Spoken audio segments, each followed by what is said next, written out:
Petani garam sambut antusias larangan pemerintah untuk impor garam. Komite Digital Jawa Timur minta pemerintah tertibkan aplikasi Koin Jagat. Demi ke sekolah, siswa rela menyeberangi sungai naik perahu rakit.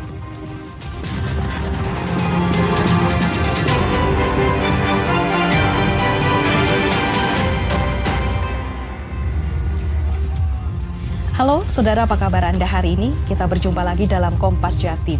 Selain 3 informasi utama tadi, tim redaksi kami telah menyiapkan sejumlah informasi yang penting dan inspiratif lainnya. Bersama saya Vina Putri, kita jelang Kompas Jatim di Kompas TV, independen terpercaya.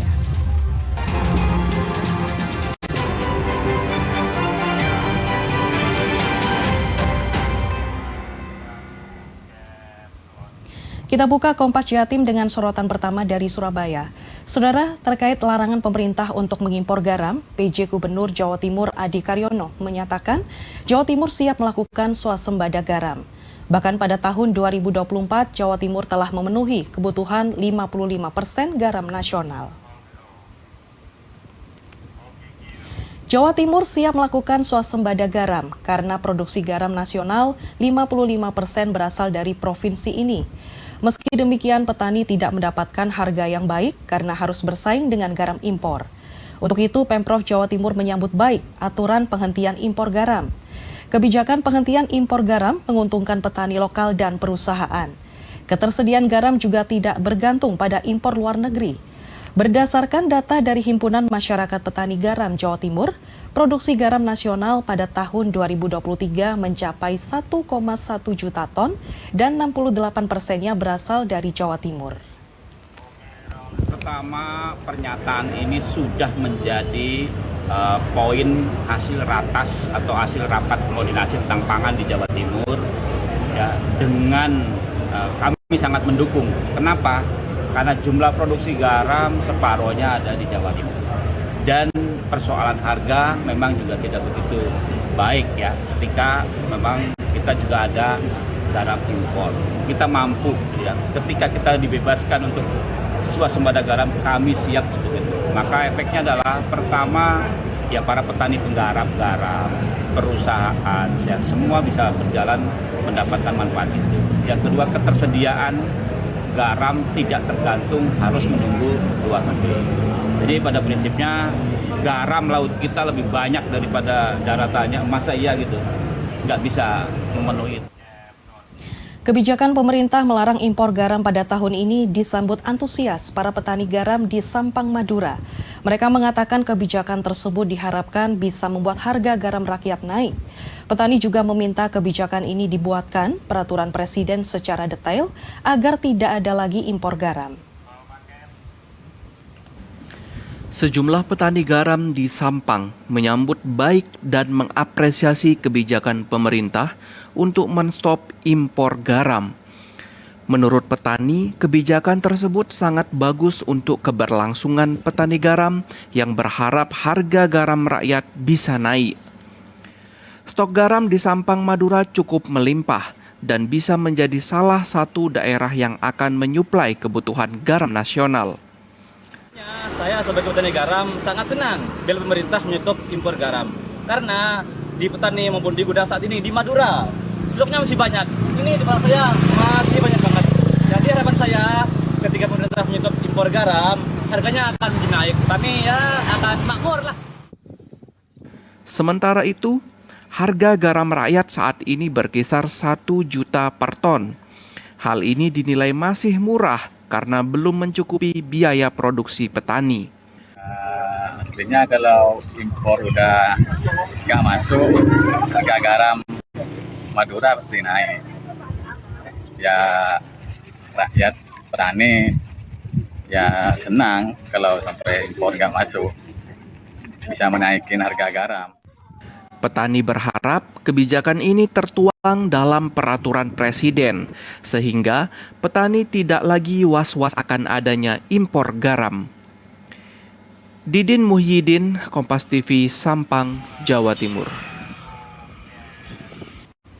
Komite Digital Jawa Timur meminta aparat penegak hukum dan pemerintah menertibkan secara serentak para pemburu dan penyelenggara koin. Meski begitu, munculnya fenomena tersebut akibat masih rendahnya kesadaran digital masyarakat.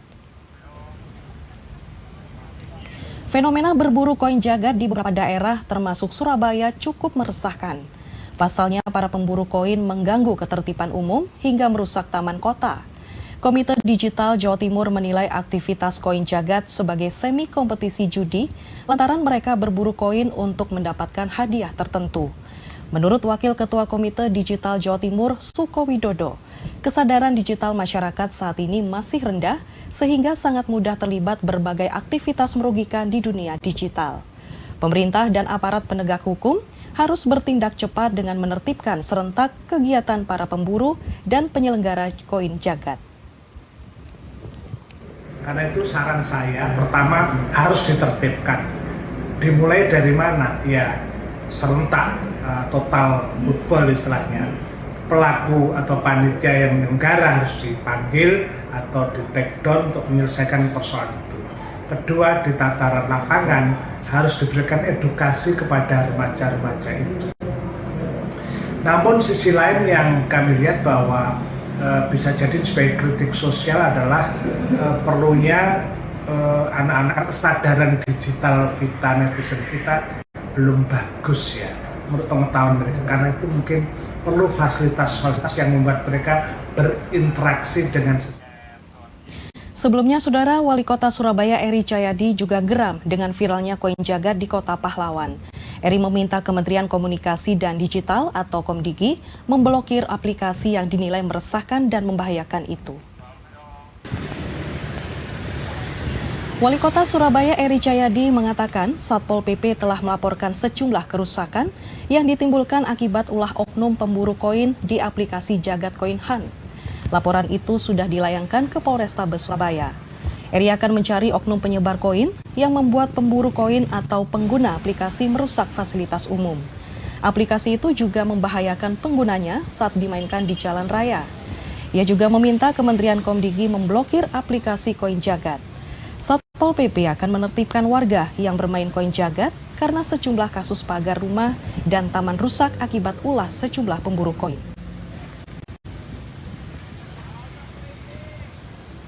Saya minta untuk Satpol PP bertindak tegas kepada koin jagat. Dan kemarin koin jagat itu meresahkan warga Surabaya. Maka saya katakan hentikan di Surabaya. Dan saya sudah sampaikan kepada seluruh jajaran pemerintah Kota Surabaya, cari kalau ada videonya laporkan.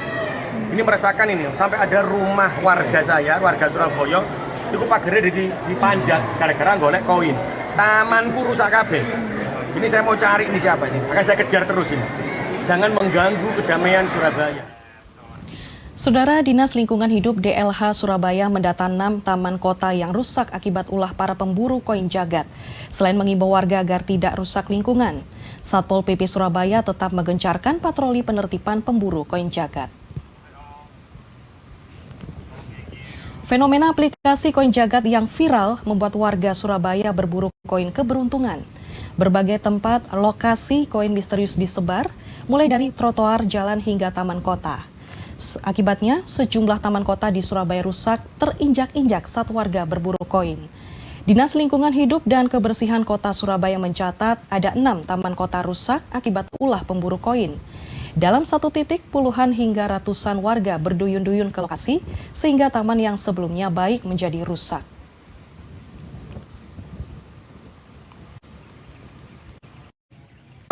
Yang terpantau, yang untuk taman aktifnya di Taman Prestasi, Taman Ekspresi, Taman Prestasi. Yang awal-awal itu kapan hari Taman Bungkul kalau nggak salah. Taman Bungkul itu di awal-awal itu sudah.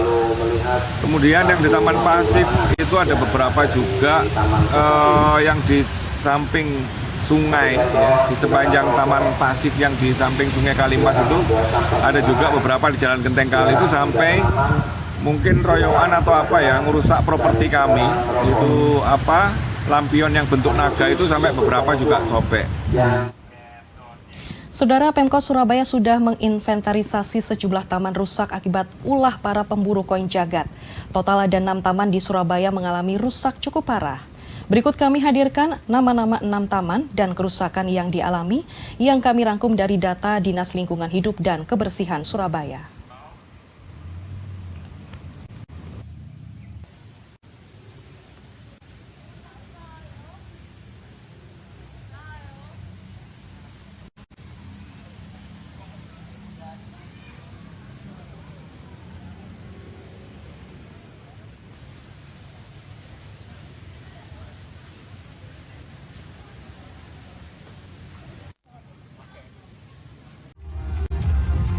Strategi penjual mie pedas hadapi mahalnya cabai. Usai jeda informasinya, tetaplah bersama kami.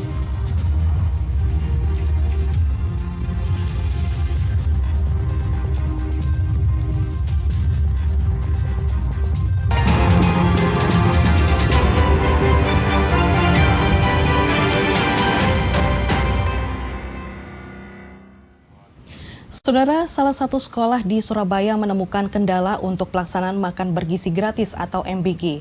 Ada 31 dari 329 siswa penerima memiliki alergi menu MBG. Pihak sekolah meminta orang tua siswa untuk tetap membawakan bekal bagi anak-anak mereka.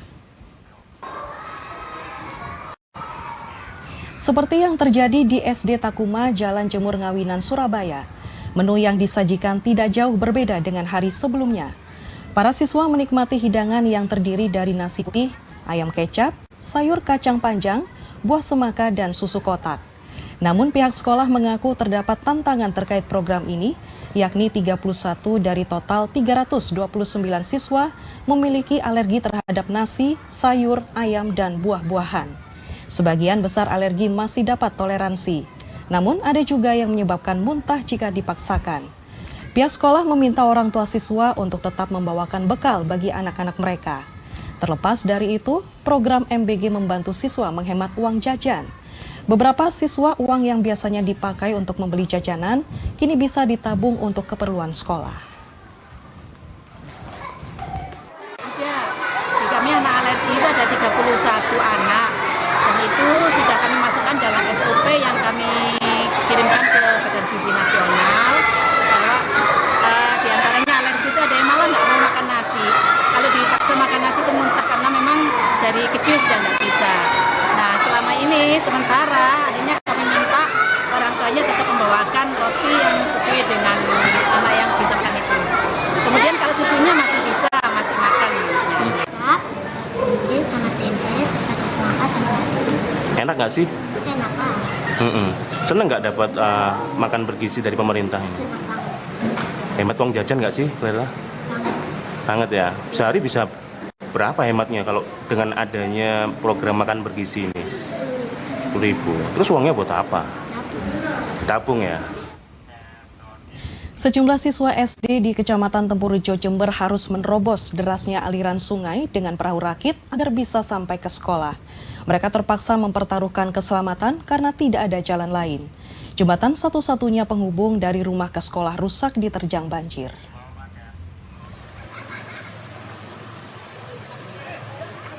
Ada 8 orang siswa yang harus menerobos derasnya aliran sungai untuk bisa pergi ke sekolah. Mereka menaiki perahu rakit sederhana untuk bisa menyeberang. Pemandangan memprihatinkan ini terjadi di Desa Sanenrejo, Kecamatan Tempurjo, Kabupaten Jember, Jawa Timur.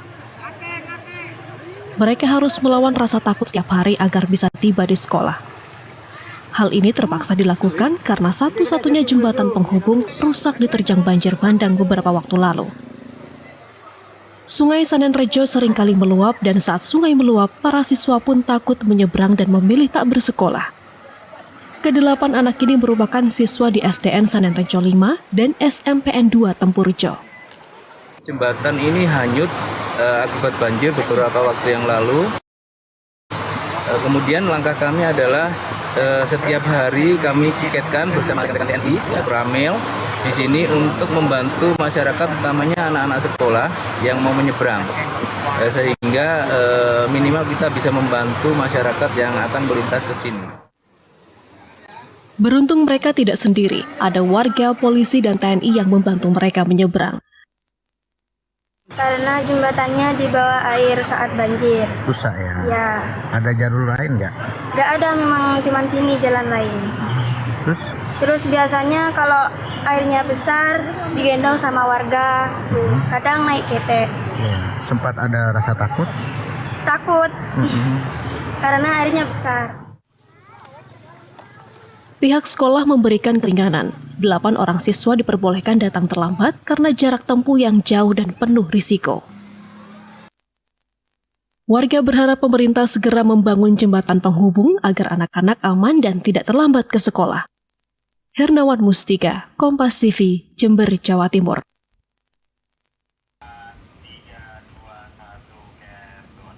Seorang pemilik usaha kuliner pedas di Jember memutar otak di tengah mahalnya harga cabai. Ia mengolah cabai dengan cara khusus agar terasa makin pedas sehingga penggunanya bisa tetap hemat tanpa mengurangi cita rasa. Naiknya harga cabai tak membuat Ismail Waskita, seorang pemilik warung mie dan nasi goreng pedas di rest area Desa Jubung, Kecamatan Sukorambi, Kabupaten Jember, resah dan khawatir. Meski harga cabai melambung tinggi, olahan makanannya terkenal tetap pedas. Ismail mempunyai tips khusus untuk menghemat penggunaan cabai dalam menu makanan. Sebelum menjadi campuran bumbu, cabai dikeringkan dengan cara dijemur, lalu bersihkan dan buang tangkainya. Kemudian rebus dengan air panas hingga layu. Selanjutnya tiriskan dan haluskan hingga seperti saus. Olahan sederhana ini dapat meningkatkan efek pedas tanpa mengubah cita rasa. Tentunya juga bisa menghemat penggunaan cabai dalam makanan. Tak heran jika mie dan nasi goreng racikan Ismail tetap pedas meski menggunakan sedikit cabai. Itu juga jadi dengan dikeringkan, efek cabai itu biasanya lebih pedas banget sih. Jadi dari biasanya cabai pedasnya segini bisa lebih pedas 2 kali lipat, hampir 2 kali lipat.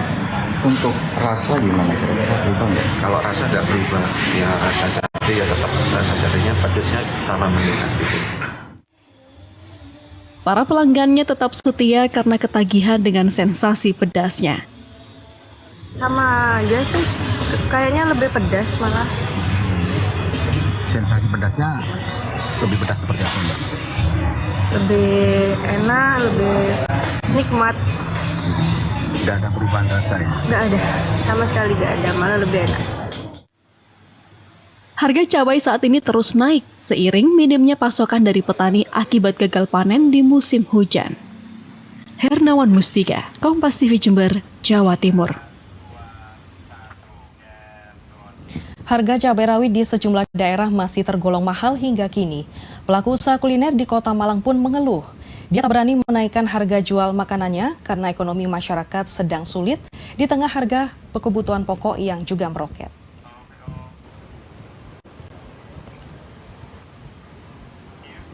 Meski mengalami naik turun, harga cabai rawit mahal tetap mahal. Kondisi ini dikeluhkan pelaku usaha kuliner karena warung makan yang menjadikan sambal sebagai menu utama. Salah satunya warung makan Sambalan Megilan di Jalan Patimura, Kota Malang. Dalam sehari warung ini membutuhkan 10 kg cabai rawit untuk sambal sebagai pendamping ikan laut asap. Harga cabai yang tak kunjung normal membuat pemilik warung makan harus memutar otak agar harga dagangannya tidak ikut naik. Ini karena menaikkan harga jual maupun mengurangi porsi cabai bukanlah solusi bijak di tengah harga kebutuhan yang meroket.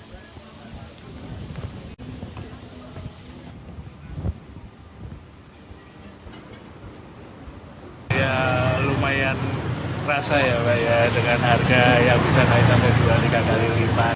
Cuman untuk kita tetap untuk kualitas nggak kita turunin, jadi kita tetap pakai cabai-cabai yang bagus yang seperti kita gunakan sebelumnya. Untuk solusinya biasanya kita mengefisiensi pekerjaan aja dari teman-teman, melihat apa sih yang bisa kita kurangi, apa yang kita nggak perlu lakukan, jadi biar kita nggak mengurangi kualitas tapi tetap bisa jalan. Manfaatkan pasar tradisional, mie kekinian laris terjual. Usai jeda informasinya, tetaplah bersama kami.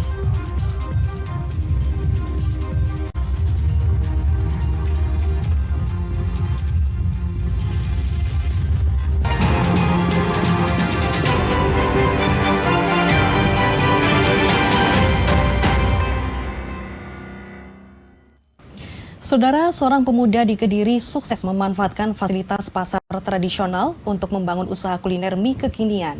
Berkat ketekunan dan kerja kerasnya, ia telah mampu menjual ratusan porsi mie setiap hari. Dan informasi ini sekaligus menutup jumpa kita di Kompas Jatim hari ini. Jangan lupa saudara untuk menyaksikan live streaming kami di kompas.tv dan channel YouTube Kompas TV Jawa Timur. Kompas TV, independen terpercaya. Saya Vina Putri, sampai jumpa.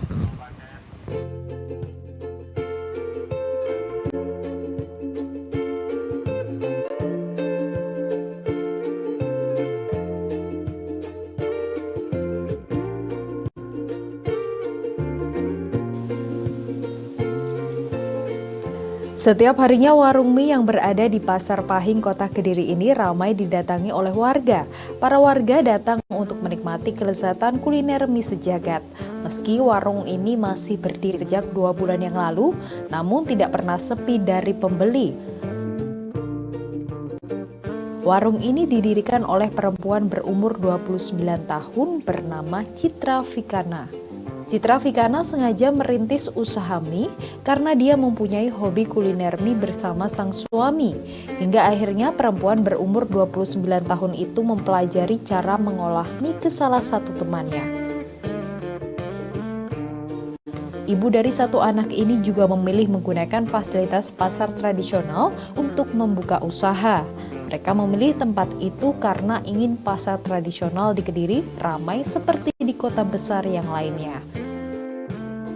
Meski berada dalam pasar, namun dalam satu harinya sang pemilik mampu menjual hingga 100 porsi mie. Jadi udah sering melihat di sosmed, terus sebelumnya udah pernah kesini juga.